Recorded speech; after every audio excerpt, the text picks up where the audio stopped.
ওম শান্তি। আজিৰ তাৰিখ ২৬ এপ্ৰিল ২০২৫ বৰ্ষ। প্ৰাতঃ মুৰলী বাপদাদা মধুবন। আজিৰ পিতাৰ অমৃতবাণী হৈছে, মৰমৰ সন্তানসকল, তোমালোক পুৰুষোত্তম সংগমযোগী ব্ৰাহ্মণ। এতিয়া ঈশ্বৰৰ কোলাত আহিছা। তোমালোক মনুষ্যৰ পৰা দেৱতা হ'বলৈ হ'লে দৈবী গুণো লাগিব। আৰু আজিৰ প্ৰশ্ন, ব্ৰাহ্মণ সন্তানসকলে কোনটো কথাত নিজক বহুত চম্ভালিব লাগে আৰু কিয়? পিতাই উত্তৰত কৈছে, গোটেই দিনটোৰ দিনচৰ্যাত যাতে কোনো পাপ কৰ্ম অৰ্থাৎ পাপ কাম নহয়, ইয়াৰ পৰা নিজক চম্ভালিব লাগে, কিয়নো তোমালোকৰ সন্মুখত পিতা ধৰ্মৰজাৰ ৰূপত থিয় হৈ আছে। গোটেই দিনটোৰ দিনচৰ্যাত যাতে কোনো পাপ কাম নহয়, ইয়াৰ পৰা নিজক চম্ভালিব লাগে, কিয়নো তোমালোকৰ সন্মুখত পিতা ধৰ্মৰজাৰ ৰূপত থিয় হৈ আছে। পৰীক্ষা কৰা যে কাৰোবাক দোষটো নিদিলো। শ্ৰীমতত কিমান শতাংশ চলো, ৰাৱণৰ মততটো নচলো, কিয়নো পিতাৰ হৈ যোৱাৰ পাছত কিবা বিকৰ্ম হ'লে একৰ বিপৰীতে ১০০ গুণ হৈ যায়। ওম শান্তি। ভগৱানুবাস। এইটোতো সন্তানসকলক বুজোৱা হৈছে, কোনো মনুষ্য বা দেৱতাক ভগৱান বুলি ক'ব নোৱাৰি। ইয়াত যেতিয়া বহা তেতিয়া বুদ্ধিত এইটো থাকে যে আমি সংগমযোগী ব্ৰাহ্মণ। এইটো স্মৃতি সদায় কাৰো নাথাকে। নিজকে সঁচাকৈ ব্ৰাহ্মণ বুলি ভাবে, এনেকুৱা নহয়। পিতাই কৈছে যে ইয়াত যেতিয়া বহা তেতিয়া বুদ্ধিত এইটো থাকে যে আমি সংগমযোগী ব্ৰাহ্মণ। এইটো স্মৃতি সদায় কাৰো নাথাকে। নিজকে সঁচাকৈ ব্ৰাহ্মণ বুলি ভাবে, এনেকুৱাও নহয়। ব্ৰাহ্মণ সন্তানসকলে আকৌ দৈবী গুণো ধাৰণ কৰিব লাগে। আমি সংগমযোগী ব্ৰাহ্মণ, আমি শিৱ বাবাৰ দ্বাৰা পুৰুষোত্তম হৈ আছো। এইটো স্মৃতিও সকলোৰে নাথাকে। বাৰে বাৰে এইটো পাহৰি যায় যে আমি পুৰুষোত্তম সংগমযোগী ব্ৰাহ্মণ। বুদ্ধিত এইটো স্মৃতি থাকিলে সেয়াও বৰ সৌভাগ্যৰ কথা। সদায় ক্ৰমানুসৰি হয়েই, সকলো নিজৰ নিজৰ বুদ্ধি অনুসাৰে পুৰুষাৰ্থী। এতিয়া তোমালোক হৈছা সংগমযোগী পুৰুষোত্তম হবাগৈ। এইটো জানা যে আমি পুৰুষোত্তম তেতিয়া হ'ম যেতিয়া পিতাক অৰ্থাৎ অতিকৈ মৰমৰ পিতাক স্মৰণ কৰিম। স্মৃতিৰ দ্বাৰাই পাপ নাশ হ'ব। যদি কোনোবাই পাপ কৰে তেতিয়া তাৰ ১০০ গুণ হিচাপ বাঢ়ি যায়। আগতে যি পাপ কৰিছিলা তাৰ ১০% বাঢ়িছিল, এতিয়াতো ১০০% বাঢ়ি যায়, কিয়নো ঈশ্বৰীয় কোলাত আহি আকৌ পাপ নকৰা জানো? তোমালোক সন্তানসকলে জানা যে পিতাই আমাক পুৰুষোত্তম তথা দেৱতা কৰি তুলিবলৈ পঢ়ায়। এইটো স্মৃতি যাৰ স্থায়ী হৈ থাকে তেওঁলোকে অলৌকিক সেৱাও বহুত কৰি থাকিব। সদায় সৰ্কিতমুখৰ হ'বলৈ আনকো ৰাস্তা দেখুৱাব লাগে। যলৈকে নোযোৱা, বুদ্ধিত যাতে এইটো স্মৃতি থাকে যে আমি সংগম যুগত আছো। এয়া হৈছে পুৰুষোত্তম সংগম যুগ। তেওঁলোকে পুৰুষোত্তম মাহ বা বৰ্ষ বুলি কয়। তোমালোকে কোৱা আমি পুৰুষোত্তম সংগমযোগী ব্ৰাহ্মণ। এইটো ভালদৰে বুদ্ধিত ধাৰণ কৰিব লাগে। এতিয়া আমি পুৰুষোত্তম হোৱাৰ যাত্ৰাত আছো। এইটো স্মৃতিত থাকিলেও সেয়া মনমনাভৱই হৈ গ'ল। তোমালোক পুৰুষোত্তম হৈ আছা, পুৰুষাৰ্থ অনুসৰি আৰু কৰ্ম অনুসৰি। পিতাই কৈছে যে এইটো ভালদৰে বুদ্ধিত ধাৰণ কৰিব লাগে। এতিয়া আমি পুৰুষোত্তম হোৱাৰ যাত্ৰাত আছো। এইটো স্মৃতি থাকিলেও সেয়া মনমনাভৱই হৈ গ'ল। তোমালোক পুৰুষোত্তম হৈ আছা, পুৰুষাৰ্থ অনুসৰি আৰু কৰ্ম অনুসৰি। দৈবী গুণো লাগে আৰু শ্ৰীমতত চলিব লাগে। নিজৰ মততটো সকলো মনুষ্যই চলে, সেয়া হয় ৰাৱণ মত। এনেকুৱাও নহয় যে তোমালোক সকলোৱে শ্ৰীমতত চলা। বহুত আছে যিয়ে ৰাৱণৰ মততটো চলে, শ্ৰীমতত কোনোবা বেছি শতাংশ চলে আৰু কোনোবা কম। কোনোবাই চাগে ২% চলে, যদিও ইয়াতে বহি আছে, তথাপি শিৱ বাবাৰ স্মৃতিত নাথাকে। বুদ্ধিযোগ ক'ৰবাত নহয় ক'ৰবাত গৈ থাকিব। নিতৌ নিজক চাব লাগে যে আজি কোনো পাপ কামটো কৰা নাই, কাৰোবাক দুখটো নিদিলো। নিজক বহুত চম্ভালিব লাগে, কিয়নো ধৰ্মৰজাও থিয় হৈ থকা নাই জানো। এতিয়া সময় হৈছে হিচাপ নিকাচ নিষ্পত্তি কৰাৰ। শাস্তিও খাব লাগে। সন্তানসকলে জানে যে আমি জন্ম জন্মান্তৰৰ পাপী। য'তেই কোনো মন্দিৰ অথবা গুৰুৰ ওচৰলৈ বা কোনো ইষ্ট দেৱতাৰ ওচৰলৈ যায়, তেতিয়া কয়, মইতো জন্ম জন্মান্তৰৰ পাপী, মোক ৰক্ষা কৰক, দয়া কৰক। সত্যযুগত কেতিয়াও এনেকুৱা শব্দ উচ্চাৰিত নহয়। কোনোবাই সঁচাকৈ কয়, কোনোবাই মিছাকৈ কয়। ইয়াতো তেনেকুৱাই। বাবাই সদায় কয়, নিজৰ জীৱন কাহিনী বাবালৈ লিখি পঠিওৱা। কোনোবাইতো একেবাৰে সঁচা কথা লিখে, কোনোবাই লুকুৱায়ো, লাজ কৰে। এয়াতো জানে, বেয়া কৰ্ম কৰিলে তাৰ ফলো বেয়া পাম। সেয়াটো হৈছে অল্পকালৰ কথা আৰু এয়াতো বহুকালৰ কথা। বেয়া কৰ্ম কৰিলে শাস্তিও খাব, আকৌ স্বৰ্গলৈও বহুত পাছত আহিব। এতিয়া সকলো গম পোৱা যায় যে কোন কোন পুৰুষোত্তম হয়। সেইখন হৈছে পুৰুষোত্তম দৈবী ৰাজ্য। উত্তমতকৈও উত্তম পুৰুষ হোৱা নহয়। পিতাই কৈছে যে সেইখন হৈছে পুৰুষোত্তম দৈবী ৰাজ্য। উত্তমতকৈও উত্তম পুৰুষ হোৱা নহয়। আন কোনো ঠাইত এনেকৈ কাৰোবাৰ মহিমা নকৰে। মনুষ্যইতো দেৱতাসকলৰ গুণসমূহকো নাজানে, যদিও মহিমা গায়, কিন্তু ভাটৌৰ দৰে। সেইবাবে বাবাইও কয় ভক্তসকলক বুজোৱা। ভক্তসকলে যেতিয়া নিজকে নিজ পাপী বুলি কয়, তেতিয়া তেওঁলোকক সুধিবা যে যেতিয়া আপোনালোক শান্তিধামত আছিল, তেতিয়া তাত পাপ কৰিছিল নেকি? তাততো সকলো আত্মা পবিত্ৰ হৈ থাকে। ইয়াত অপবিত্ৰ হৈছে, কিয়নো তমোপ্ৰধান সৃষ্টি। নতুন সৃষ্টিততো পবিত্ৰ হৈ থাকে, অপবিত্ৰ কৰি তোলোতা হৈছে ৰাৱণ।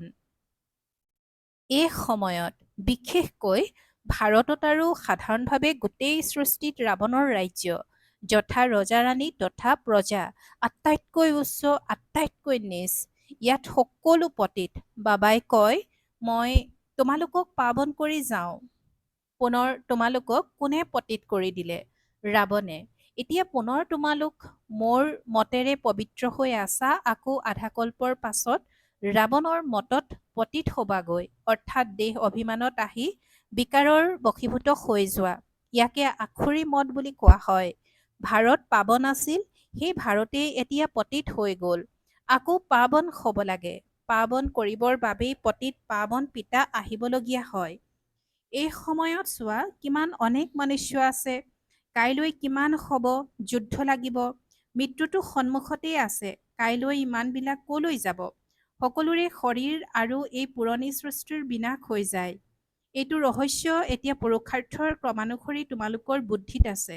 আমি কাৰ সন্মুখত বহি আছো, এইটো বহুতে বুজি নাপায়। একেবাৰে সাধাৰণ পদ পাওঁতা হব। ড্ৰামা অনুসৰি কিয়েই বা কৰিব পাৰে, ভাগ্যত নাই। এতিয়াতো সন্তানসকলে সেৱা কৰিব লাগে, পিতাক স্মৰণ কৰিব লাগে। তোমালোক সংগমযোগী ব্ৰাহ্মণ, তোমালোক পিতাৰ সমান জ্ঞানৰ সাগৰ, সুখৰ সাগৰ হ'ব লাগে। গঢ়ি তোলোতা পিতাক পাইছা নহয়। দেৱতাসকলৰ মহিমা গোৱা হয়, সৰ্বগুণ সম্পন্ন। এতিয়াতো এনেকুৱা গুণৱান কোনো নাই। সদায় নিজক সুধি থাকিবা, মই কিমানলৈকে উচ্চ পদ পোৱাৰ লায়ক হৈছো। সংগম যুগক ভালদৰে স্মৰণ কৰিবা। আমি সংগমযোগী ব্ৰাহ্মণ পুৰুষোত্তম হবলৈ গৈ আছো। শ্ৰীকৃষ্ণ নতুন সৃষ্টিৰ পুৰুষোত্তম হয় নহয়। সন্তানসকলে জানে যে আমি পিতাৰ সন্মুখত বহি আছো, তেন্তে আৰু বেছিকৈহে পঢ়া উচিত। পঢ়াবও লাগে। যদি নপঢ়োৱা তেন্তে এইটো সিদ্ধ হয় যে নিজে নপঢ়া, বুদ্ধিত ধাৰণ নহয়, ৫% ধাৰণ নহয়। এইটো স্মৃতিত নাথাকে যে আমি সংগমযোগী ব্ৰাহ্মণ। বুদ্ধিত পিতাৰ স্মৃতি থাকিব লাগে আৰু চক্ৰ ঘূৰাই থাকিব লাগে। বুজনিটো বহুত সহজ। নিজক আত্মা বুলি বুজিব লাগে আৰু পিতাক স্মৰণ কৰিব লাগে। তেওঁ হৈছে সকলোতকৈ উচ্চ পিতা। পিতাই কয়, মোক স্মৰণ কৰা, তেতিয়া তোমালোকৰ বিকৰ্ম বিনাশ হব। আমিয়েই পূজ্য, আমিয়েই পূজাৰী, এইটো বৰ ভাল মন্ত্ৰ। তেওঁলোকে আকৌ আত্মাই পৰমাত্মা বুলি কৈ দিছে।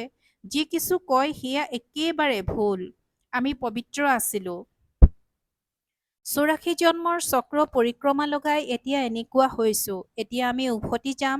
আজি ইয়াত, কাইলৈ ঘৰলৈ যাম। আমি বেসদৰ পিতাৰ ঘৰলৈ যাওঁ। এয়া হৈছে বেসদৰ নাটক, যিখন এতিয়া পুনৰাবৃত্তি হ'ব। পিতাই কয়, দেহ সহিত দেশৰ সকলো সম্বন্ধ পাহৰি নিজক আত্মা বুলি বুজা। এতিয়া আমি এই শৰীৰ এৰি ঘৰলৈ যাওঁ। এইটো দৃঢ়ভাৱে স্মৃতিত ৰাখি লোৱা। মই আত্মা। এইটো যদি স্মৃতিত থাকে আৰু নিজৰ ঘৰো স্মৃতিত থাকে, তেন্তে বুদ্ধিৰে গোটেই সৃষ্টিৰ সন্ন্যাস হৈ গ'ল। শৰীৰৰো সন্ন্যাস, গতিকে সকলোৰে সন্ন্যাস। সেই সৎযোগীসকলে গোটেই সৃষ্টিৰ সন্ন্যাস কৰে নহয়। তেওঁলোকৰ সন্ন্যাস আধাৰুৱা।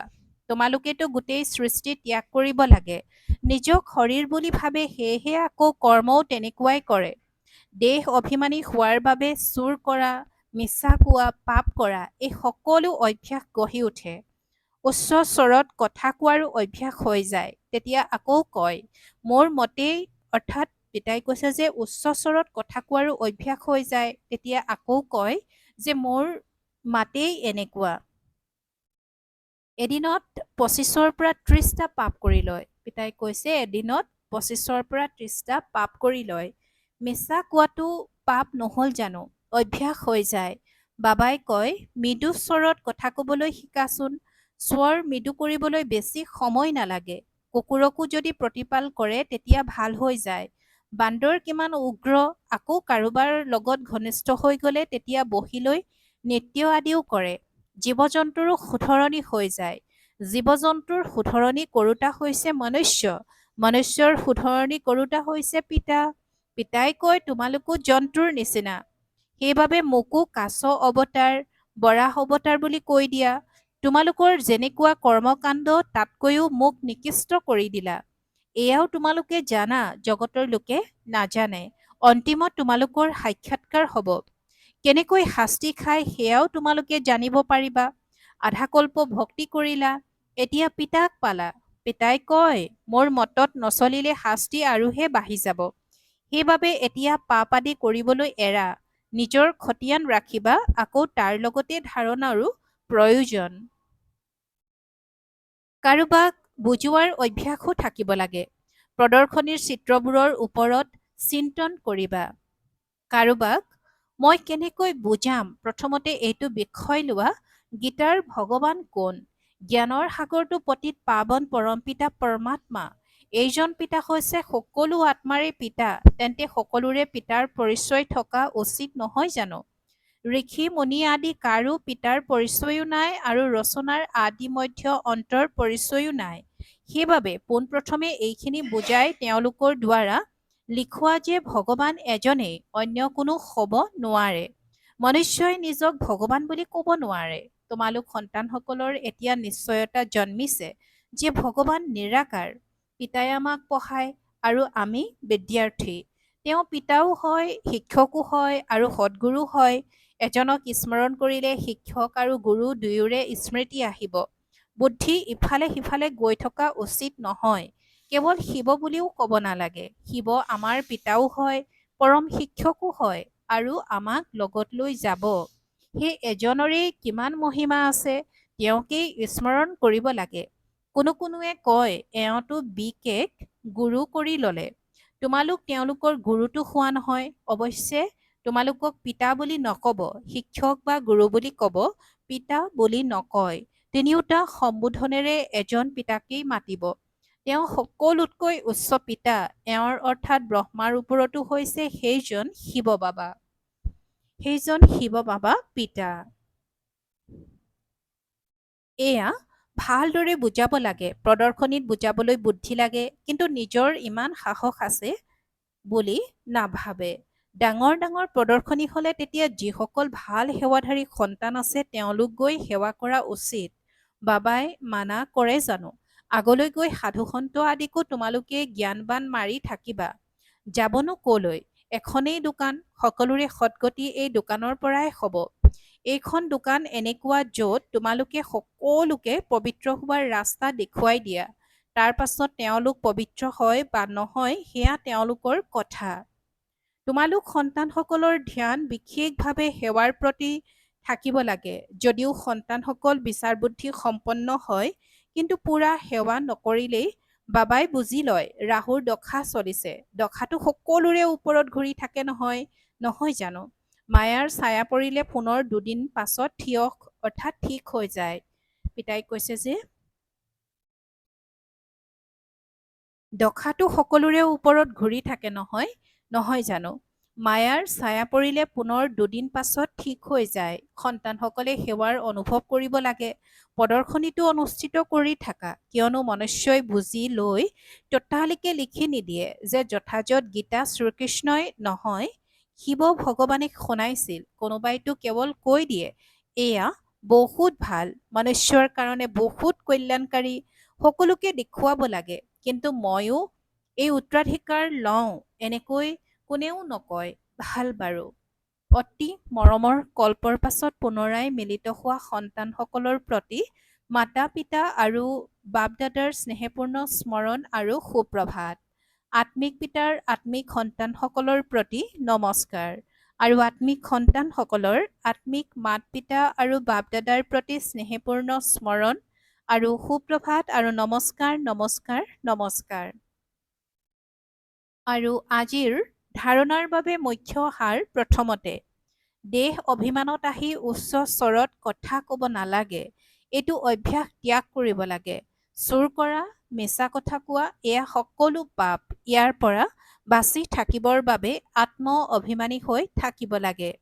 দ্বিতীয়তে, মৃত্যু সমাগত, সেইকাৰণে পিতাৰ শ্ৰীমতত চলি পাৱন হ'ব লাগে। পিতাৰ হোৱাৰ পাছত কোনো বেয়া কৰ্ম কৰিব নালাগে। শাস্তিৰ পৰা ৰক্ষা পাবৰ বাবে পুৰুষাৰ্থ কৰিব লাগে। আৰু আজিৰ বৰদান, লোক প্ৰচণ্ড সভাৰ টিকট আৰক্ষণ কৰোঁতা ৰাজ্য সিংহাসনৰ অধিকাৰী হোৱা। লোক প্ৰচণ্ড সভাৰ টিকট আৰক্ষণ কৰোঁতা ৰাজ্য সিংহাসনৰ অধিকাৰী হোৱা। আৰু আজিৰ বৰদানৰ ব্যাখ্যা, যিকোনো সংকল্প বা বিচাৰ কৰিলে প্ৰথমে পৰীক্ষা কৰা যে এইটো বিচাৰ বা সংকল্প পিতাৰ পচন্দ হয়নে। যে পিতাৰ পচন্দ হয় সেয়া লোক পচন্দ অৰ্থাৎ লোক পচন্দ শ্ৰত হৈ যায়। যদি কোনো সংকল্পত স্বাৰ্থ আছে তেন্তে মন পচন্দ বুলি কোৱা হ'ব। আৰু বিশ্ব কল্যাণৰ অৰ্থে হ'লে তেতিয়া লোক পচন্দ বা প্ৰভু পচন্দ বুলি কোৱা হ'ব। লোক পচন্দ অৰ্থাৎ লোক পচন্দ সভাৰ সদস্য হোৱা অৰ্থাৎ আইন শৃংখলাৰ ৰাজ্য অধিকাৰ বা ৰাজ্য সিংহাসন প্ৰাপ্ত কৰি লোৱা। আৰু আজিৰ শ্লোগান, পৰমাত্ম সান্নিধ্যৰ অনুভৱ কৰা, তেতিয়া সকলো সহজ অনুভৱ কৰি সুৰক্ষিত হৈ থাকিবা। পৰমাত্ম সান্নিধ্যৰ অনুভৱ কৰা, তেতিয়া সকলো সহজ অনুভৱ কৰি সুৰক্ষিত হৈ থাকিবা। ওম শান্তি। আৰু আজিৰ অব্যক্ত সংকেত, সংযুক্ত ৰূপৰ স্মৃতিৰে সদায় বিজয়ী হ'বলৈ আজিৰ অব্যক্ত সংকেত। যেনেকৈ শিৱ শক্তি সংযুক্ত ৰূপ, তেনেকৈ পাণ্ডৱপতি আৰু পাণ্ডৱ এয়া সদাকালৰ সংযুক্ত ৰূপ। পাণ্ডৱপতিয়ে পাণ্ডৱ অবিহনে একোৱেই কৰিব নোৱাৰে। যিসকল এনেকৈ সংযুক্ত ৰূপত সদায় থাকে, তেওঁলোকৰ আগত বাপ দাদাই সাকাৰত সৰ্বসম্বন্ধৰে সন্মুখত থাকে। যলৈকে আহ্বান জনোৱা তাত ছেকেণ্ডত হাজিৰ হৈ যায়। সেইকাৰণে কয় প্ৰভু হাজিৰ। ওম শান্তি।